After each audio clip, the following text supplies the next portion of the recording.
Here's the snapback. Here's the kick. He's got the leg into it. If it is good, and it is!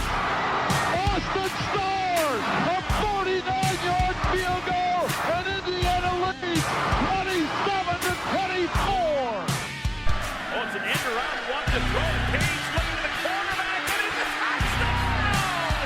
Page finds Leno! Penix rolling out of the pocket to his strong hand. Delivers deep down the field. Caught, touchdown! Fried Fogel again.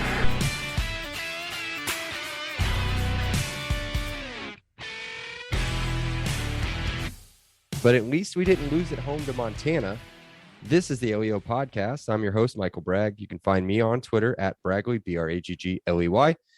I am here with my very tired, very upset co-host, Brandon. You can find him on Twitter at Brandon Dubich. That's Brandon spelled traditionally, Dubich, Dubich.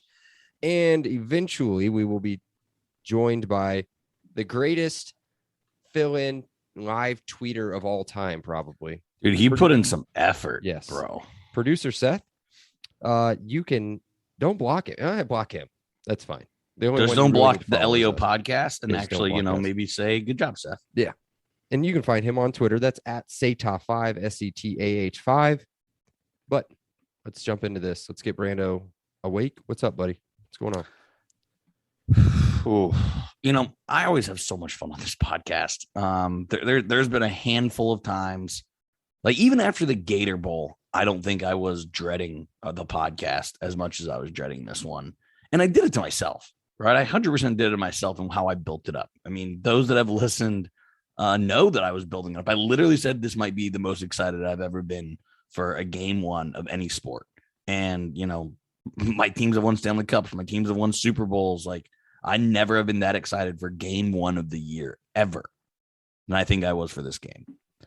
So, I'm pretty down. Me too. But I'm going to try to pick up the pod. I'm going to try to put everybody on my shoulders. You're going to absolutely have to. Because I've got some good from being there. I don't know what it was like on TV. I refused to even think about rewatching this game. I didn't look at Twitter. I don't think I can. can. Anything for like 2 days. Still haven't checked out message boards. Nothing. I won't until maybe like Friday. So, all right, let's get into it. Post-game pod. Let's break this down for everybody as far as the format goes. This will be the only time this season that we do this. We'll do an intro, which would talk about the game real quick on the score. What went right? What went wrong? We'll do stocks. Stock up, one player from offense and defense. Stock down, one player from offense and defense.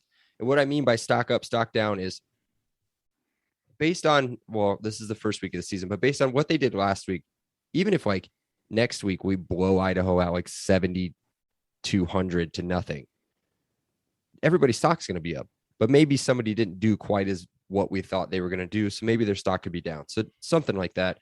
And then we'll get into, we'll revisit our predictions, unfortunately. And then we'll get into everybody's favorite part, which is randos and Seth Sack. And then we'll just give kind of a final statement. So let's hop right in. Everybody by this point already knows the score. Number 17 IU falls in Kinnick Stadium to number 18 Iowa, 6-34. Was it even that close? No. So let's get into what went right. I'll start if you don't mind. Sure, go this ahead. is a pretty obvious. Well, it's not that obvious. Based on what I'm reading, this is not obvious. Here we go. This is what went right. The defense is really, really good. Like really good. Because take away one play. That's it. They gave up one big play. That was just a mistake, a mental mistake by Reese Taylor. He cuts inside. Goodson gets outside. Very good running back. Gets outside. Outside of that, I think he had 100, just a smidge over 100, 101, 102. So you take away a 57-yard run. That's it. He's under 50 or 50, 45 the rest of the game. That's it. He literally has 39 yards. Yeah, 39. On 18 carries. There you go. So totally shut that down. Their quarterback is I don't know. I don't know if he's any good, but he looked awful. Just like we thought he was. I mean, before the game, I know you were tailgating and probably not watching a lot of the pregame stuff. Yeah. But people were talking up Spencer Petras, and I was just laughing.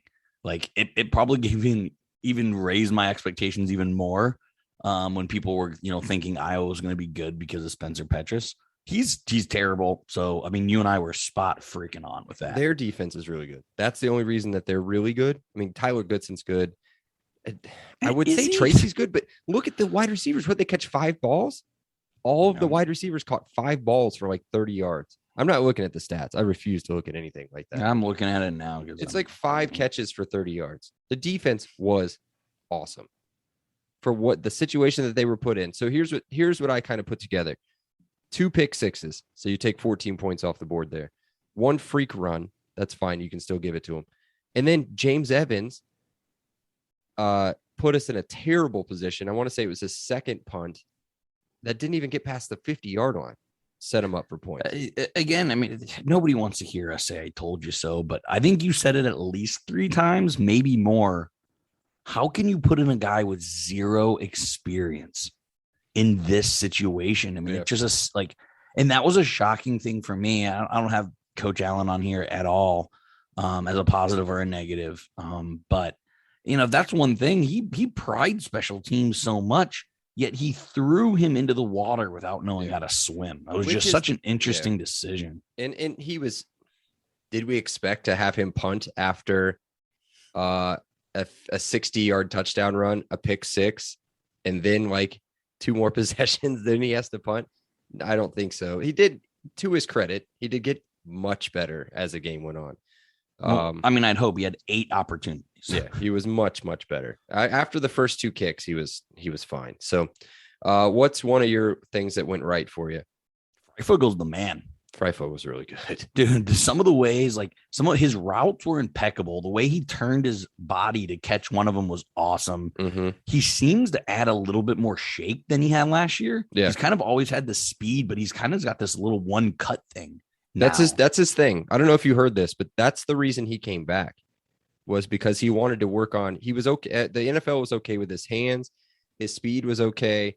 His route running was okay, but his separation was the big thing. And he was wide open a lot. Well, what did he have? 5 catches, 84 yards. I think on 4 out of the 5, he was wide open. Yeah. I mean, I thought it was interesting that he came back. We covered him. Like, how much better of a season can he have? Bro, I mean, he can have a great season if the quarterback isn't throwing it to the other team. Phenomenal season. Yeah. So that was my main thing, was Freifelgel's the man. He looked great. Yeah, I've really got one other one. The other one I already covered.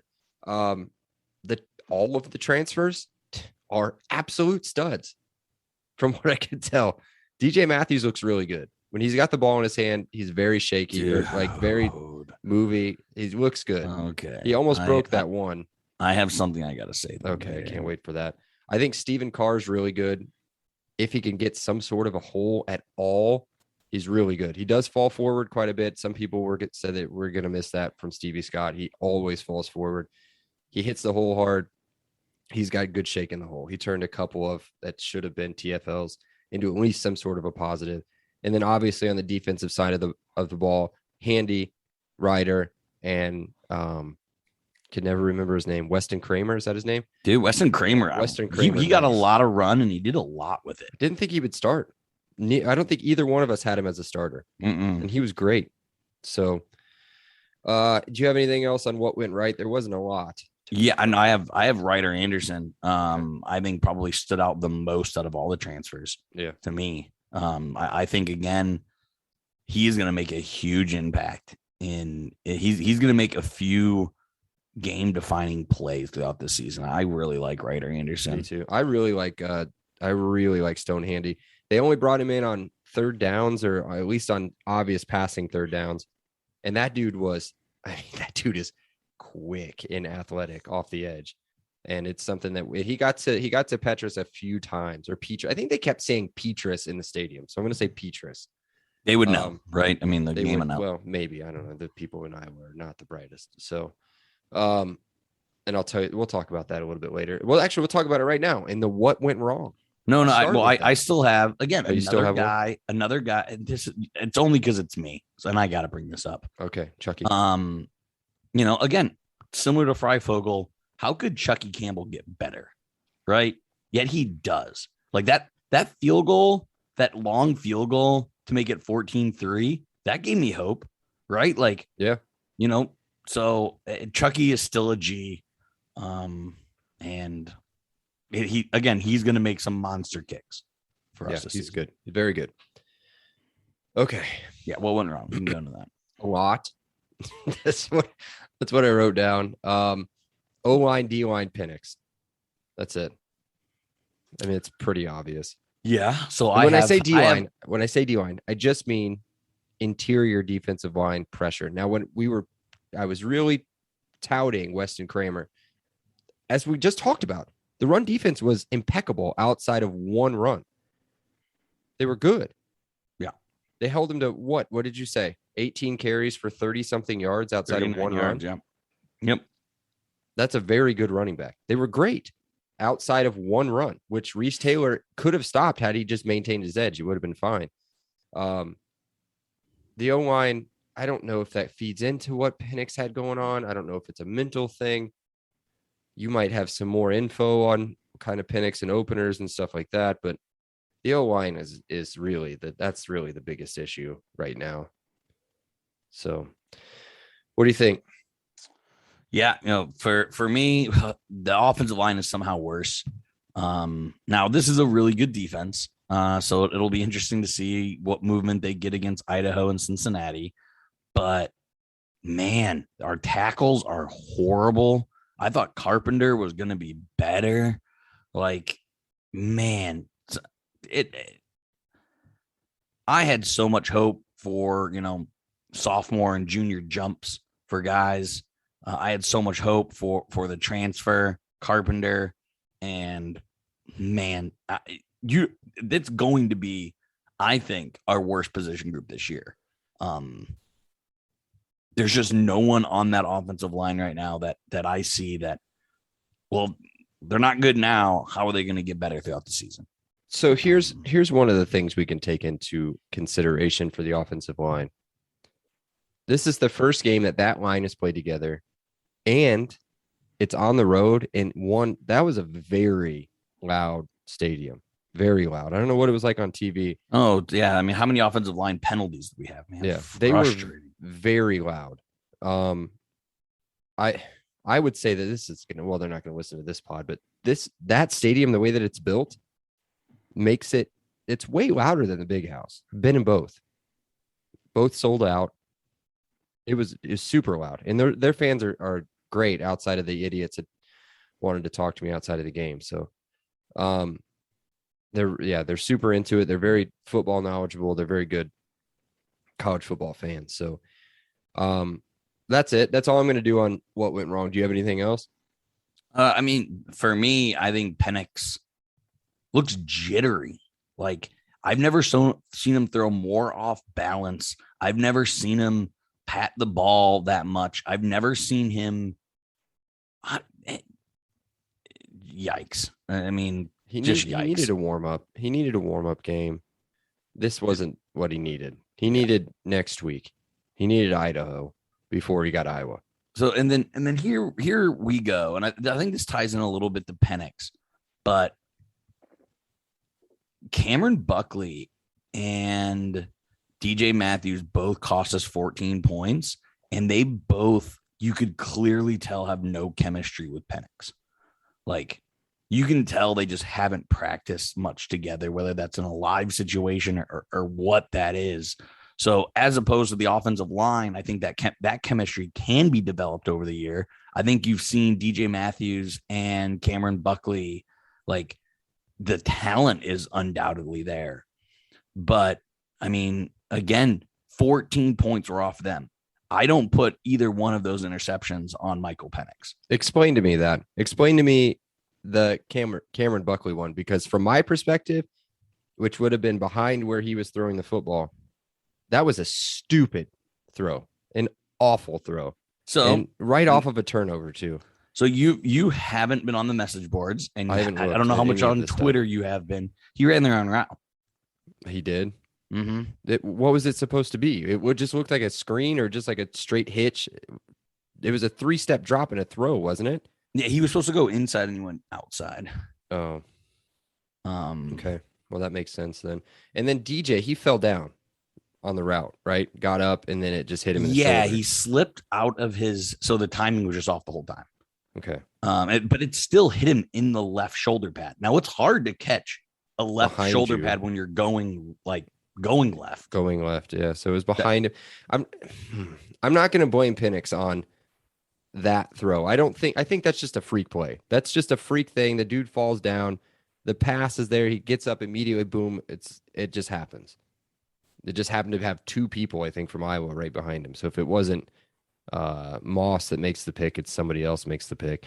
The one that's really dumb is the one where I don't know if he's trying to throw the football away. Yeah. He's rolling to his strong side. So he doesn't have to throw across his body. He looks so scared running the ball, Just man. throw the ball out of bounds. Even that little shovel unathletic pitch Petrus thing threw the ball was out of bounds. Terrible. Petrus. Damn it. I don't know. Let's move on. Okay, I said I was going to be positive. That's why I was trying to be like, what are you talking about, Cameron? I think Cameron Buckley, number one, I like him because he looks good in the uniform. He does. Looks great. Yeah, he's got a prototypical body. Seth has got something here in the chat. What do you mean? How is Marshall? What does that mean? Miles Marshall, I don't know. I mean, it was fine, right? Miles Marshall, he had a good catch on the first real drive after the pick 6, but I don't know. I didn't notice him. He had 1 catch. Did he get back in the game after getting hurt? Did he Was get there hurt? any update on that? Yeah. I didn't see that. I didn't see him get hurt either. I don't know. I as I said, I was there. I don't know. I don't know all the commentary. I did not rewatch the game. I don't want Was to not rewatch the listening game. to it with commentary. So I wasn't- don't have any idea. If he got hurt, he got hurt. I don't know. And again, I haven't. Only thing I saw today was I saw maybe the last 10 minutes of CTA's press conference today. And that dude has no voice. That dude is, I mean, he never has a voice, but that he has nothing. Like he might as well have an interpreter, not an interpreter, but what do you say? A sign language person up there trying to do it for him because he can barely talk. So, all right, let's get into stocks.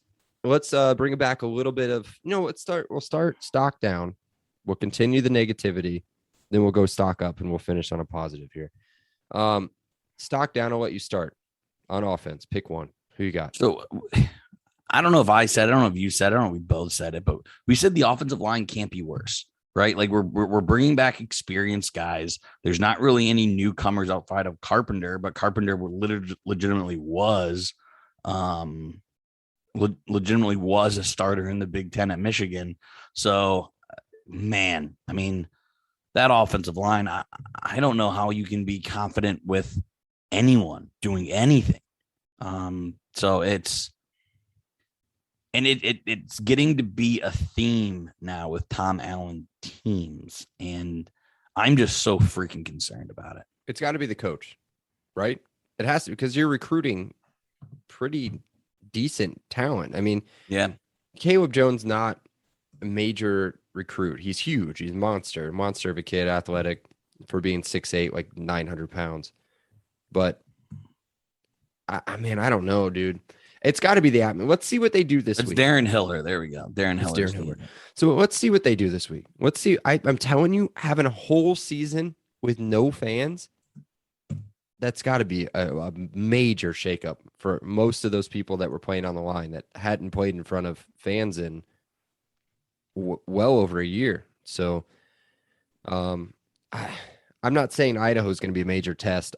We've talked about this. We'll talk about it in the preview pod too. I couldn't tell you who any of their key players are. Maybe we have more information now if they played last week, but Can I get my defensive one too? Just because I kind of want to get a laugh out of Seth. And Go ahead. This is my slightly only like lighthearted and fun one.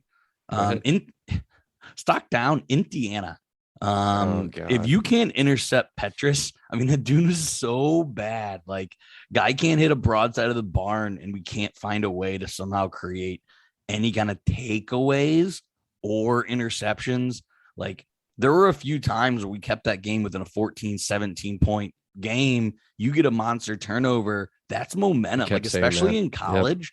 Like those things can change, especially on the road. You can kill a stadium real quickly by that. Mm-hmm. So, man, stock down for Indiana. Yeah.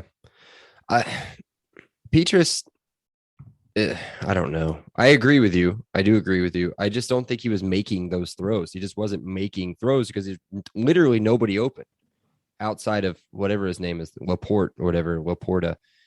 That's it. They had to force something for Tracy to get the football, which was like some weird jet sweep swing pass thing for him to catch his first ball, maybe his only ball. Those wide receivers were shut down. They were done. Those corners shut those wide receivers down all game. And then part of the problem on defense, I'll do my stock down since we're still talking defense. It hurts. It hurts. He was one of my key players to watch. Marcelino Ball. He looks slow, man. He looks off the pace. I get it. A whole year off, actually more than a year off. The main reason he's on here, I think it may have been 14-3 at this point. And we had just stopped them on third down, and he has a late hit. A late hit roughing the quarterback on Petrus. It was the first time it's the first time we had really, really, really gotten to him early in that game. And of course, he had to lay it down on him. I didn't see the replay. They don't show it. He drove him into the ground. It wasn't leading with a helmet or anything. He just pile drived him into the ground. You just leave him. Just don't touch him because he's so shook and like moving around and everything that there's no way he's completing that pass against his defense. Just don't touch him. And it's just another mental error. The mental errors are what killed us all game. That's it. That's what it is. And small margins of error like that can turn into what this blowout turned into be. So, and then my stock down on offense, another pretty obvious one. We've talked about him enough. We don't have to get into it too bad, but I mean, Mike should have thrown 4. It should have been 4, maybe 6. What's his name? Jack Kerner dropped 2. He had one that he went up. If he would have just gone up 2 hands, he would have caught it. He would just put one hand up just to try to knock it down. And then the other one went right through his hands. And then the fourth one, I think, was brought back by one of the most, and I hate to say this about my own guy, one of the most weak roughing the quarterback calls I've ever seen. I'm not even sure he was touched by our guy. I think he tripped over Caleb Jones, and they just happened to have a guy right there. So 5 yards per completion, and he was just shook all game. So can only go up from here, and I think he will do that next week for sure. Let's get into stock up. Let's bring the Seth does have a stock down. Seth, what do you got? Yeah, you're talking about mental errors. I have a stock down, and it's on producer Seth. I was talking about Matthews, who got injured, not Marshall. So I just wanted to clean that up. That was my bad. It's okay. We were singing your praises to start because your live tweeting was his amazing. stock is actually down. His live tweeting was fantastic, but after the game, I don't know what he's doing, but he's trying to take credit for the misspelling on the jersey, the front of the jersey of was it Holloman? Yeah. I was so embarrassed. I mean, it just is what it is. Whatever. Poor kid. I feel bad for him. Control coordinators they should. I don't know how the hell you do that. I have no idea. There's like 49 student interns that couldn't catch the fucking spelling. Jesus. It's really bad. So I want to know what his reaction was when he saw it, when he had to wear that jersey. He's like, I have to wear this. Like, I can't just be in Coach, I don't think I want to dress today. I really don't think I want to dress. You know what? We're here. We're here on this right now. What is going on with the walk-ons getting so much run? That was weird, man. They got a lot more. They played Chris Childress. Is that his name? I didn't even know about him going. Childers. I didn't even know he was a guy. He had more run than Tim Baldwin did to start the game. Then Baldwin came in maybe the 3rd or 4th drive. And then the hyphen. Irvin Poindexter had run too. Where are the freshmen? If he's going to come out in a jacked up jersey, at least let him play. You know what I mean? Like, what is going on? I mean, it's fine. Again, you know me, I love the walk-ons. I always talk about the walk-ons. You're super anti-walk-on, but I did think it was weird that Timmy didn't get any run for a minute. And we saw those 2 in there. didn't matter. They didn't do anything. They just came in on passing downs. So no big deal there. So let's get into stock up. I'll let you take the first one, wherever you want to go, offense or defense. I'll go defense, and because it'll be short because you already said it. Holy cow, our corner is good, and wasn't a question mark, but we haven't seen Raheem Lane play in a long time. He was really good at safety, really good. Holy cow, can he because again, safeties were another position group that we were really concerned about. Yep. So I wanted to make sure to give love for the corners, but Raheem Lane stood out significantly. And if we can have a guy like that get a consistent safety play, that's going to be really big. Oh yeah. So I wanted to do kind of a dual secondary. I get it. Stock up. Seth and I were talking today, I think, in person, and he was talking about how nobody was talking about Taiwan Mullen. That's good. If your name's not coming up as a corner, that's good. That means nothing's coming near you. Those corners and that secondary were almost perfect. Mm-hmm. So I totally agree with you. I had Reese Taylor down, so I've got two other ones. I'll do Ryder Anderson. 7 tackles. He led the team with Weston Kramer. They were both tied with 7. 1 sack, 2 tackles for loss. The guy was a menace. He was good. He was really good. Good at stopping Only the one run that on was the edge. consistently in the backfield. Yeah. And I think Stone Handy was back there almost every time he was in the game too. That dude was really good. Gotta scheme him to be in the game more. Yeah, you have to. But I don't know what they're doing. I don't know if they're just trying to filter him in. Now he does have 2 more. He has 2 years to play. He's only a junior, so he's got this year and next year. So maybe they're trying to filter him in, or maybe they're just putting him in on because he's much different looking than what Alfred Bryant is when he's out there. When Alfred Bryant's out there, thicker, bigger bodied guy on the edge. When Stone comes in, he is athletic, very athletic off the edge. Stock up on offense. I'll go first on this one. I'll take a low hanging fruit here. A guy that we rip into quite a bit. Actually, I guess a high hanging fruit. It'd be tough to figure this one out. A guy we rip into a lot actually last year. I'm going to give Peyton Hendershot a little shout.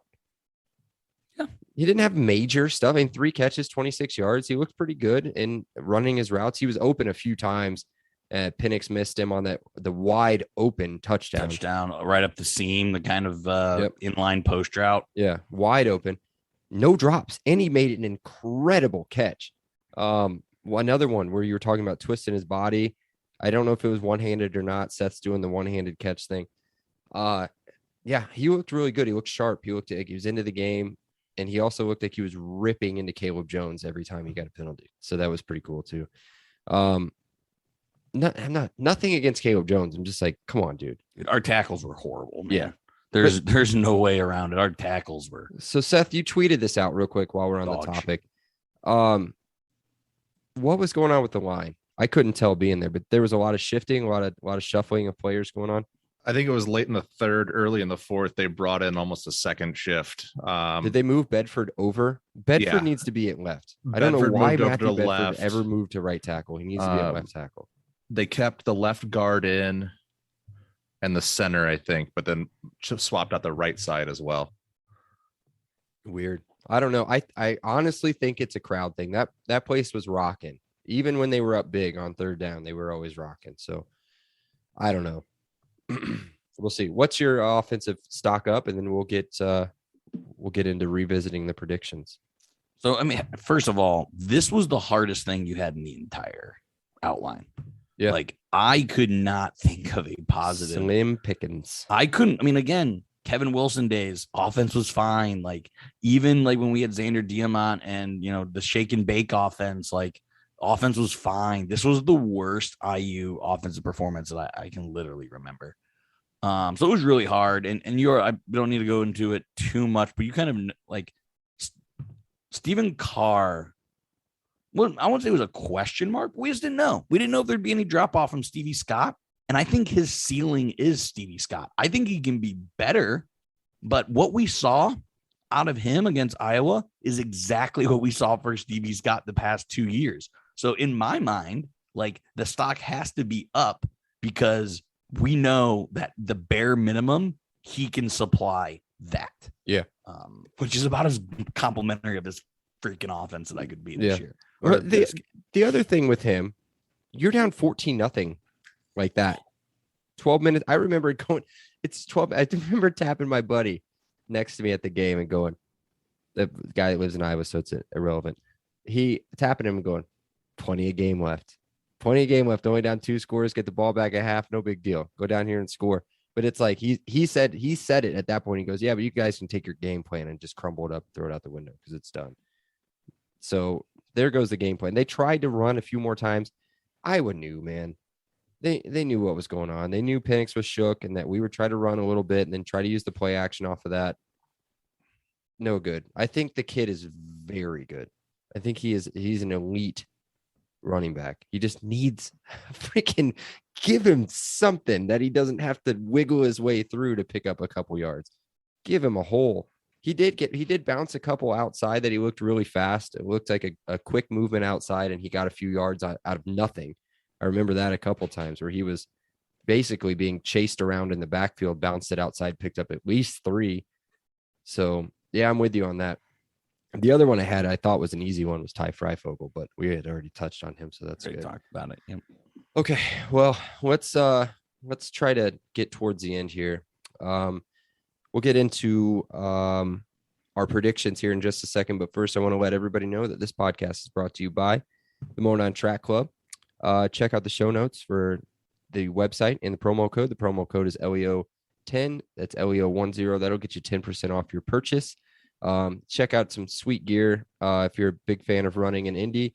Monon Track Club. It's got some sweet t-shirts, hats, all that stuff, stickers, all that swag and all that good stuff, pennies, all that stuff. So check them out. Support an IU alumni owned small business. I said it that way last time and it sounded real weird. So help Garrett out. Let's get him a little bit more business and use that promo code LEO10, get 10% off. Now let's get into our predictions. We'll just touch on them real quick. Seth, nothing because he wasn't here last pod. I did have them losing when we did the game by game. You did. You did.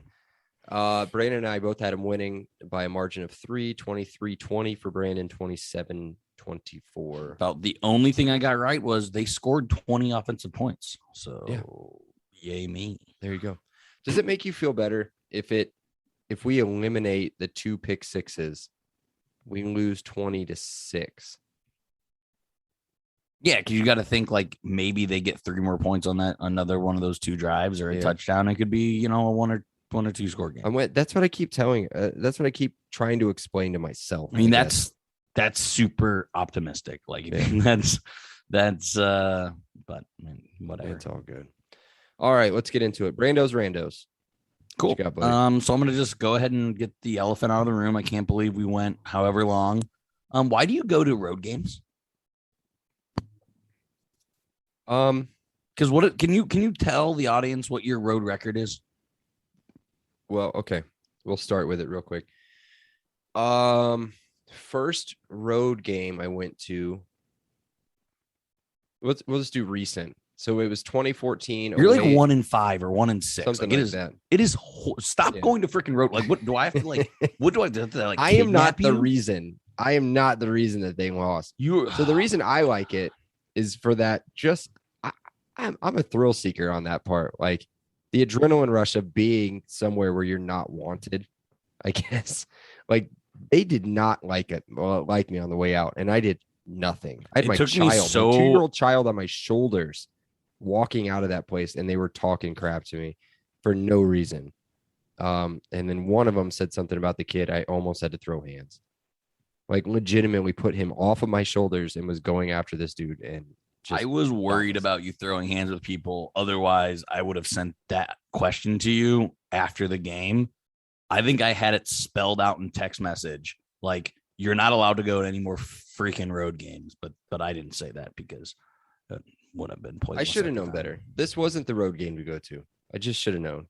Should have went to probably Western going to go Kentucky. to Purdue if I can. Should have went to Western Kentucky. I mean, here's the difference. In Iowa, I've had this planned out for 3 years. When our friends moved out to Des Moines, was, hey, IU plays at Iowa to start the season. We're going to come out there and watch a game. You guys meet us here.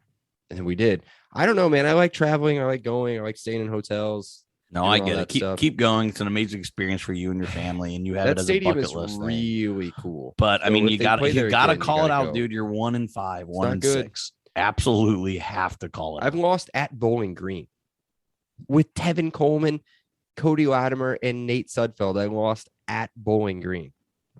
I'm not saying it's you, but I'm saying it's you. I think Tevin Coleman had 3,000 yards in that game alone, and we lost like 40-something to 40-something on like a Hail Mary with 17 seconds left. Like, stupid. It wasn't that like right after we beat Missouri or something. Yeah, I think so. Yeah. Or right before we beat Missouri. I think it was right before we beat them. So keep your heads up, guys. Keep your heads up. That means we get Idaho and then we beat Cincinnati in 2 weeks. So That's going to be my final statement. Tease. Just wait. All right, what do you got next? Is Penix's leash shorter, or do you just throw this game out the window? Because I thought he should have been out at halftime, right? So The guys behind me were calling for Tuttle time at halftime. Yeah. I was too. I was absolutely calling for Tuttle at halftime. But I didn't hate putting him back in. Like, you got to somehow give your quarterback confidence. But saying he has another horrific half, I can't see it in Idaho, but like, say he throws a pick six in the first quarter of the Cincinnati game. Like, that's producer Seth said you can't go 0-2 in that game because of how hard your schedule is to start. So like, Idaho, throw it out. But I'm talking Cincinnati. Cincinnati's a must win at this point. Now it's a must win. So is Penix's leash shorter? I think having this next game, Idaho, in between, is going to lengthen his leash quite a bit. I mean, granted, if he goes out and throws, 17 of 35 for 202 yards and 2 picks and 2 touchdowns against Idaho, it's going to be just as short as it is now. But I'd be surprised if he throws the ball 10 times before halftime on Saturday. So can I answer my own question? Yeah, go ahead. I definitely asked this question with my own answer in mind. Yeah, go ahead. I sent you a stat that I don't know if we, could maybe put up on our Twitter page or something. But Michael Penix in his 3 season openers is... You want to try that again? Michael Penix in his 3 season openers is horrible. Like, absolutely horrible. He has a 55% completion percentage, 3 touchdowns, 6 interceptions. He's only throwing the ball 6 yards down the field for 11 yards per catch. And, like, he is just horrible in opening games. What is he in non-openers? 20 touchdowns, 5 interceptions. He throws for almost 250 yards a game, and he only has taken 5 sacks in the rest of those games. Like, we just kind of said it with Goodson, like, throw out the good stuff and it's not that great. Well, if you eliminate the opener, Penix is borderline like a near perfect quarterback. Yeah. So that's why I think this game didn't affect his leash at all. I think he is absolutely going to get as much run as possible. Tuttle isn't any closer to being relevant. Yeah, I agree. I read a stat, and I don't know for sure what it is, and I can't reference it. We had more yards Saturday than we did against Penn State last year.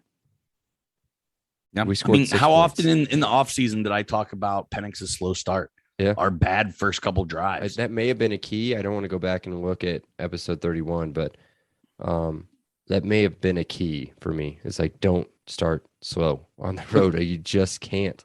Which gets to my next rando. We talked about it. I think it was the second down. It was before, I want to say before good. No, because they didn't punt first. I don't know what it was. But either way, I don't know what the play was, but he fumbles the ball and he like scoops it. And in the stadium, they showed one replay, I think. And thank God the call got overturned, but all that did was set up for, us to shut him down. And then the pick 6 happens after that. So, or the pick 6 on the very next play. So that was a second down. He shovels the ball forward towards. I've legitimately never seen a quarterback do that. Like, I Me may neither. have saw that in like Pee Wee football. That's, believe it or not, that's kind of a heads up play. Because he can't pick up the ball. If he can't grab it, at least he grabs it enough and kind of shoves it forward towards, I think it's Still Bjornsson weird. maybe, is standing there. At least there's that. No grounding, incomplete I pass, absolutely move on. didn't think he did that intentional. I think that was lucky as hell. He got pretty heated with the ref after they called intentional grounding, and then they picked it back up and took it away. He was pretty mad. He was like, dude, he was standing right there. Like, what are you guys talking about? So he was pretty heated. I've never seen him get like that emotional, like in the game at a referee before. He was pretty mad. So, all right, what else? Last one, and I can't believe I waited to almost the 1 hour mark to bring this up. But do you have any faith in Sheridan? Because oh my God, was his game like again game script throughout the window, Done. but he stuck to it. Like I just didn't understand, man. And then the weird thing was like Mike isn't completing anything, but yet he continued to go on like low percentage plays. Like he didn't set him up on quick hitters and things that are going to allow you to build up confidence in your game, build momentum. He just kept putting him in the similar situations, continuing to let him fail. I mean that. I know the whole thing, like shooters shoot, you need to let quarterbacks throw, but you also need to put them in situations. And it's game one. I'm trying not to overreact, but every single game last year, I was ripping Nick Sheridan. So I'm about done with this dude. I'm telling you right now, I'm about done with this dude. Here's what I'm telling you. Give him an offensive line and he'll be fine. And the other thing is you're down 14-0 on the road. He called the plays that got him down there 14-3. Then what else is he supposed to do? And then he comes back again. And then if you have a quarterback that is not making mentally smart decisions with the football, that's not your problem. If you're calling the plays, those wide receivers were open. Hendershot was open. Freifogel was open. Those dudes were open. So the plays worked. They just the slow starts, the opening scripts, they're all horrible. I mean, again, I get that, but what are you supposed to do? Who knows what that second play was going to be? That second play may have been a touchdown. Had Penix or whoever. Well, I don't even know what happened. I didn't see a replay. Who knows what that play? I need a punching bag, and I'm telling you right now. That's fine. I'm telling you, it's not. Your punching bag needs to be the offensive line coach, Darren Hiller. Yeah, because that's a short little dude. Take some punches. But that dude, that's your punching bag. So I would give Sheridan. It's only his second year ever calling plays. Sucks it's with us, but give him a little bit of a break. Let's see what he does this weekend. Let's see what he does against Cincinnati. Then if it's the same stuff, then we start calling for heads. So we'll see how it goes. All right. That's it. That's it for me. All right, Seth. Let's reach into your sack. What do you got, bud? Producer Seth's podcast hack. I had 4 things written down. You've already hit on 3 of them. State of the QB position. Is Cincinnati must win?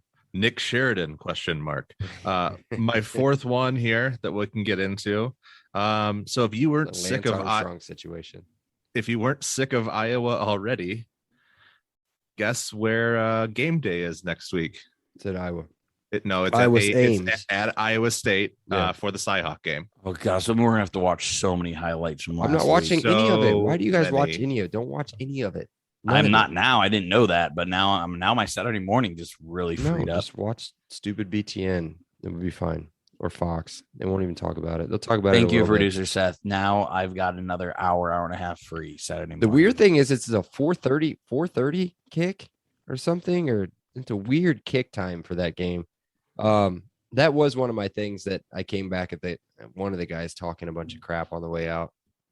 So he was like, I don't know what he said. And I was like, all right, well, good luck being the second best team in the state. So, and then they were like, oh, well, Northern was beating them. And I was like, I don't know what the score is, dude, but you guys are not as good as Iowa State. So maybe they're better. Iowa State sucks too. So I'm good. I'm fine with Iowa.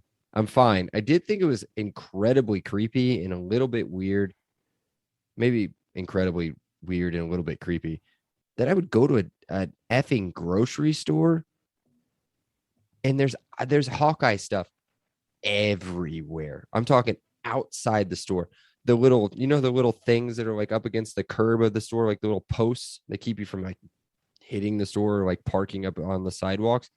All those are covered in like little Iowa cardboard things. See, You that walk doesn't inside, that there's doesn't Iowa stuff surprise on the me inside. because they're a sports crazy state, And they don't have believe it or anything not, else. and they They've don't got have a nothing pro else. team. They've got Because like if you nothing go to else. Pittsburgh, like Pittsburgh is so Steeler obsessed. Like what you just explained, they have for the Steelers. So like, Yeah, that's I different. get This is it. a college. It's a college. You go to IU. Go to IU.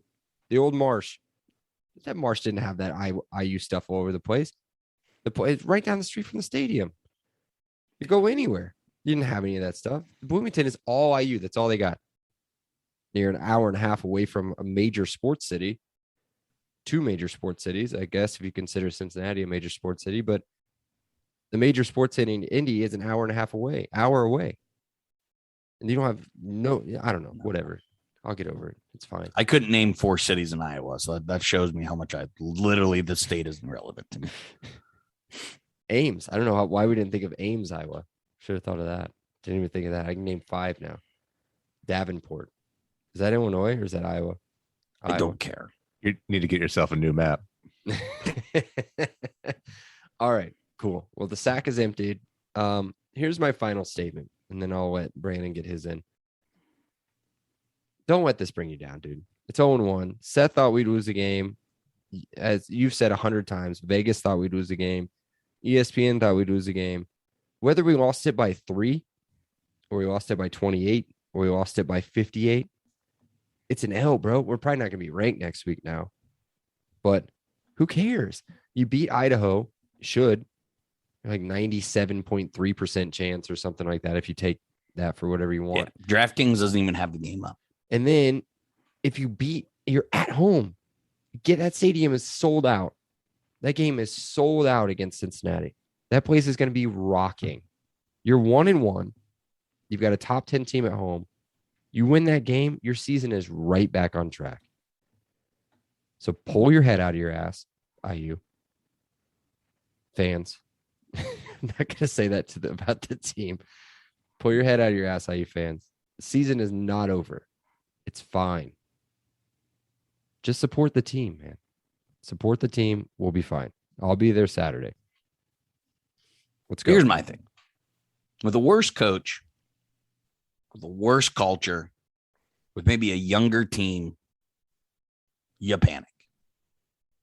I'm not panicking with Tom Allen, the culture he's built, grad transfer quarterback or grad transfer running back, loaded leadership at the wide receiver position, loaded leadership in the tight end room, and an all Big Ten quarterback with that defense that, again, was very impressive. Like, they're still, if you look at it from a 30,000 foot view and not 34.6 under a microscope, all the ingredients of a good season are still there.